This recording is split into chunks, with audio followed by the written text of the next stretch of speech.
अस्सलाम वालेकुम friends, welcome back to my channel. आज मैं आप लोगों के लिए लेकर आई हूँ चिकन शॉर्मा की रेसिपी, जो कि बहुत ही मज़ेदार और स्वादिष्ट बनकर तैयार होती है। वैसे तो ये शॉर्मा रोटी में बनाते हैं, लेकिन यहाँ मैंने पाव में भी बनाए हैं।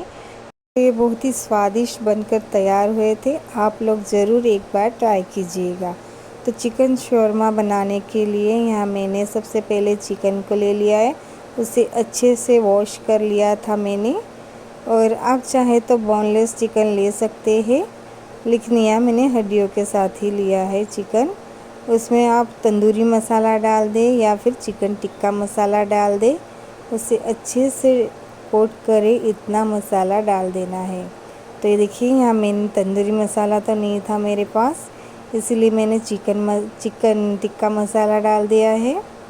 चिकन टिक्का मसाला में भी बहुत अच्छी तरह से बनकर ये तैयार होता है। वैसे तो ये ठेले वालों के पास होता है तो उनके मशीन में बनकर तैयार होता है, लेकिन यहाँ हम घर पे बना रहे हैं, इसीलिए कढ़ाई में बनाकर तैयार करेंगे इसे हम। तो यहाँ मैंने आधी कटोरी दही भी डाल दिया है। दही से इसका स्वाद और भी ज़्यादा अच्छा हो जाएगा। तो यहाँ मैंने मसालों में दही को अच्छी तरह से मिक्स कर दिया है। देखिए, इसे अच्छी तरह से कोट होने तक इसे मिक्स करना है। तो ये बहुत ही स्वादिष्ट और बहुत ही मज़ेदार सा बनकर तैयार होता है चिकन शोरमा। तो देखिए, मैं सारे मसालों को अच्छी तरह से मिक्स कर दिया है दही में। ये बहुत अच्छी तरह से कोट हो चुका है।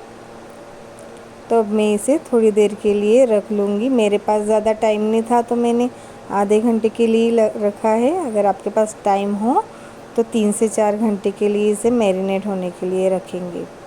तो यहाँ मैंने एक पैन में ऑयल गरम कर लिया है।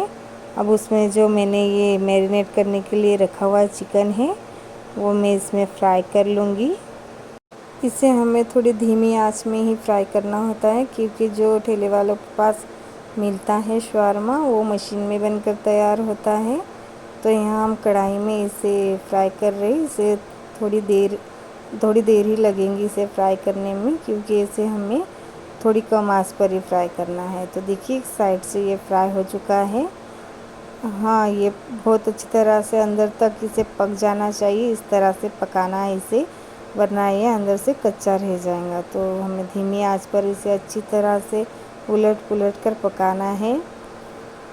इसे कम से कम धीमी आंच में पकाने के लिए 10 मिनट लगे थे, और 4 से 5 मिनट एक साइड को पकाने में और 4 से 5 मिनट दूसरी साइड को पकाने में।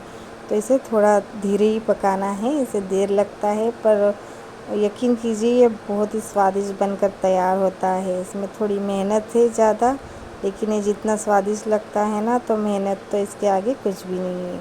तो ये देखिए, मेरे सारे चिकन के पीस हो चुके हैं तैयार, और कितनी अच्छी तरह से इसमें कलर भी आ चुका है। तो अब मैं इसे प्लेट में निकाल लूँगी। ये अंदर से पूरा पक चुका है। मैंने देखा है इसे निकाल कर, तो ये पक चुका था, तो मैंने इसे सारे पीसेस को निकाल लिए है। तो ये देखिए, कितनी अच्छी तरह से इसका कलर वगैरह आया है। तो ये देखने में भी बहुत बढ़िया नज़र आ रहे थे। तो ऐसे मैंने सारे पीस को निकाल लिया है। अब मैं यहाँ ना गैस पर एक जाली रखूँगी। इस तरह से इसे जाली में हमें फिर से इसे भूनना है। थोड़ा ज़्यादा नहीं भूनना है, सिर्फ थोड़ा थोड़ा भूनना है। इसे अच्छी तरह से उलट पुलट कर भूनना है हमें, ताकि जो ये तंदूर का स्वाद है ना, इसमें आ जाए। ये ठेले वालों के पास मिलता है, वो इसी तरह प्रकार से इसे भूनते हैं, लेकिन हमारे पास तो इस तरह नहीं है तंदूर मशीन वगैरह। तो यहाँ मैं गैस पर ही इसे भून लूँगी। तो ये देखिए, उलट पुलट कर इसे अच्छी तरह से भूनकर हमें तैयार करना है। ये भूनते टाइम ही इतनी बढ़िया खुशबू आ रही थी ना इसकी, तो ऐसा लग रहा था कि ये तंदूर में ही पक रहा है। तो ये देखिए, कलर आने लगा है। जिस प्रकार से तंदूर में कलर आता है ना, उसी तरह से हमारे चिकन के पीसेस में गैस पर भूनने से भी कलर आने लगा है। तो ये देखिए, बहुत धीमी आंच में इसे भूनना है, ज़्यादा तेज़ आंच नहीं करनी है। तो ये देखिए, इस तरह से ये भूनकर तैयार हो चुका है। देखिए, कितनी बढ़िया लग रहा है, जैसे कि तंदूर में पककर तैयार हुआ है। तो अब यहाँ हम इसके छोटे छोटे पीस में कट कर लेंगे। तो ये बहुत अच्छी तरह से जूसी सा पककर तैयार हो चुका है चिकन। तो इसे कट करने में भी ज़्यादा मेहनत नहीं लगेगी। तो ये देखिए कट हो चुका है। इसे इस तरह से बारीक बारीक पीसेस में ही कट करना है, ताकि जब हम शौरमा बनाएं इसे पाव के अंदर भरे तो ये बहुत ही अच्छी तरह से भर जाए उसमें। तो ये देखिए मैंने यहाँ कट कर लिया है। इस तरह से मैं सारे पीसेस को कट कर लूँगी एक एक करके। थोड़ा सा टाइम लगता है कट करने में इसे, लेकिन ये इतनी अच्छी तरह से बढ़िया से ये पककर तैयार है तो ये बहुत जल्दी हो जा रहा है कट। तो देखिए मैंने सारे चिकन के पीसेस को बारीक बारीक कट कर लिया है। अब मैं यहाँ थोड़ा सा हरा धनिया भी कट कर लूँगी। इनमें हरा धनिया भी बहुत ही बारीकी से भी कट करना है मुझे। आपके पास अगर पत्ता गोभी वगैरह हो तो आप वो भी कट कर सकते हैं इसमें डालने के लिए। मेरे पास अभी पत्ता गोभी नहीं थी तो मेरे पास ये हरा धनिया और थोड़ा सा पुदीना था तो मैंने वही डाल दिया है। तो अब मैं पुदीने को भी यहाँ कट कर लूँगी। मैंने इसे कट करने से पहले हरा धनिया और पुदीने को अच्छी तरह से वॉश करके इसे सुखाने के लिए रखा हुआ था। तो ये देखिए ये हमारा पुदीना भी अब कट हो चुका है। ये पुदीना और हरा धनिया से तो इसका स्वाद और ज़्यादा बढ़ जाता है। अगर आपके पास पुदीना ना हो तो आप सिर्फ हरा धनिया डाल सकते हैं। तो यहाँ मेरे पास पुदीना था तो मैंने हरा धनिया और पुदीना दोनों ही डाल दिया है। अब मैं ये प्याज लिया है, प्याज को भी मैं इस तरह से, तो प्याज को भी मुझे ज़्यादा बारीक नहीं काटना है, इसे इस प्रकार से लच्छे में मुझे काटना है। तो ये मैं इस तरह से प्याज को कट कर ले रही हूँ। तो ये देखिए प्याज भी हमारे कट हो चुके हैं।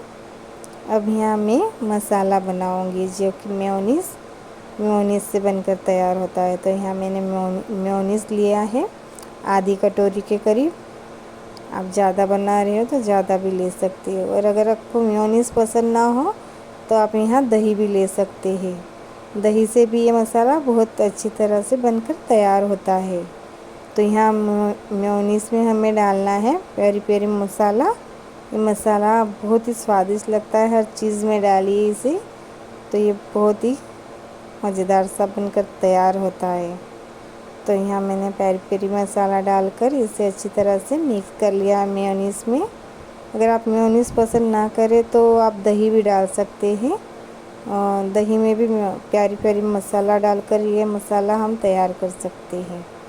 तो ये देखिए ये मसाला हमारा तैयार है। मुझे यहाँ थोड़ा प्यारी प्यारी मसाला कम लग रहा था, मैंने 1 चम्मच प्यारी प्यारी मसाला फिर से डाल दिया और फिर से इसे अच्छी तरह से मिक्स कर लिया है। अब मैं इसे रखती हूँ साइड में। ये मसाला बिल्कुल बनकर तैयार हो चुका है। देखिए इस तरह से कलर वगैरह कितनी अच्छी तरह से इसका आया है, ये खाने में बहुत बढ़िया लगता है। तो ये मैंने यहाँ पाव ले लिए हैं, इसे मैं बीच में से कट लगाऊंगी। कट भी अच्छी तरह से नहीं हो रहा था क्योंकि ये बहुत फूले फूले पाव थे, बहुत बढ़िया से पाव आए हुए थे इस बार। तो मुझे शौरमा ही बनाना था इसमें। तो ये देखिए कट हो चुके हैं। इसे इस तरह से कट करना है, हमें साइड से कट करना है। तो इस तरह से एक साइड से कट करना है और एक साइड से इसे ऐसे ही रहने देना है। तो ये दूसरे पाव को भी मैं इसी तरह से कट कर ले रही हूँ। तो ये देखिए दोनों पाव कितने अच्छी तरह से कट हो चुके हैं। अब हम इसमें थोड़ा मसाला भरेंगे। पहले हम लगाएंगे इसमें मेयोनीज़ लगाएंगे जो मैंने बना के रखा है मेयोनीज़ से, और तंदूरी मसाला, और सॉरी तंदूरी मसाला नहीं, पेरी पेरी मसाला से बनाया है। आप चाहे तो तंदूरी मसाले से भी बना सकते हैं, या फिर नॉर्मली हम काश्मीरी लाल मिर्च डालकर भी इसे बना सकते हैं। लेकिन जो ये प्यारी प्यारी मसाला डालेंगे ना तो इसका स्वाद और ज़्यादा अच्छा हो जाएगा।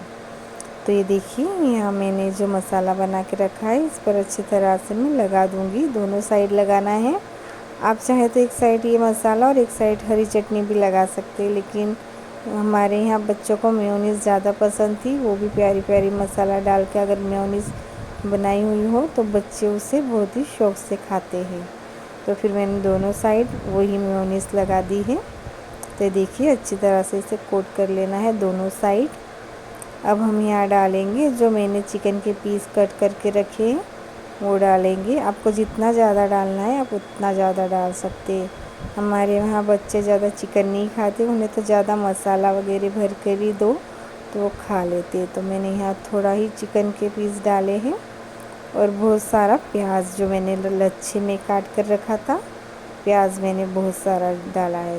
जितने चिकन के पीस है उतने ही मैंने यहाँ प्याज भी डाले हो। और अगर आपके पास पत्ता गोभी हो तो आप वो भी कट करके इसमें डाल सकते हैं। मेरे पास तो फ़िलहाल नहीं थी तो मैंने नहीं डाली है। तो ये मैंने हरा धनिया और पुदीना जो कट करके रखा था वो भी डाल दिया है इसमें। अब मैं इसे बंद कर लेती हूँ। तो ये देखिए इस तरह से दबा कर हल्के हल्के हाथ से इसे बंद कर लेना है ताकि ये दोनों साइड अच्छी तरह से चिपक जाए। अब मैं यहाँ तवे पे थोड़ा सा मक्खन डालूँगी। इसे आप ऐसे भी खा सकते हैं, लेकिन हमारे यहाँ इसे फ्राई करके ही खाते हैं। तो यहाँ मक्खन में फ्राई कर रही हूँ मैं। तो इस तरह से मैं दोनों साइड मक्खन लगा लूँगी और धीरे धीरे से इसे इस तरह से दबा दबा कर इसे थोड़ी देर के लिए फ्राई करूँगी ताकि ये ऊपर से भी बड़ा क्रिस्पी बन जाए। तो ये देखिए बिल्कुल कम आंच पर इसे दबा दबा कर अच्छी तरह से इसे इस तरह से फ्राई करना है ताकि इसमें जो मैंने अंदर मसाला भरा है वो नीचे ना गिरे और अच्छी तरह से ये बंद हो जाए। तो ये देखिए कितनी अच्छी तरह से क्रिस्पी बनकर ये तैयार हुआ है। तब मैं दूसरे बन को भी इसी तरह से इसे फ्राई कर लूँगी। इसमें मक्खन थोड़ा ज़्यादा ही डालिए ताकि ये बहुत बढ़िया से क्रिस्पी और करारे बनकर तैयार हो। तो आप लोग एक बार ज़रूर से इसे ट्राई कीजिएगा, ये बहुत ही पसंद आएंगे। आपके बच्चों को, बड़ों को, सबको बहुत ज़्यादा ये पसंद आएंगे। तो ये देखिए मैं दूसरा बन भी इस तरह से दबा दबा कर अच्छी तरह से इसे फ्राई कर लूँगी। इसे ना मक्खन में ही फ्राई कीजिए, वरना अगर ऑयल में फ्राई करेंगे तो ये इतने क्रिस्पी और करारे नहीं बन पाएंगे ऊपर से। तो ये ऊपर से जितने क्रिस्पी और करारे हैं, अंदर से बिल्कुल ही सॉफ्ट है।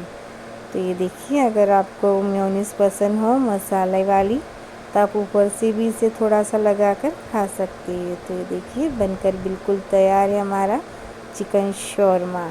तो आप लोगों को अगर ये चिकन शौरमा की रेसिपी अच्छी लगी हो तो वीडियो को लाइक, शेयर और अगर मेरे चैनल पर नए हैं तो चैनल को सब्सक्राइब कीजिएगा। Thank you for watching my video. मिलते हैं नेक्स्ट वीडियो में, तब तक के लिए अल्लाह हाफिज़।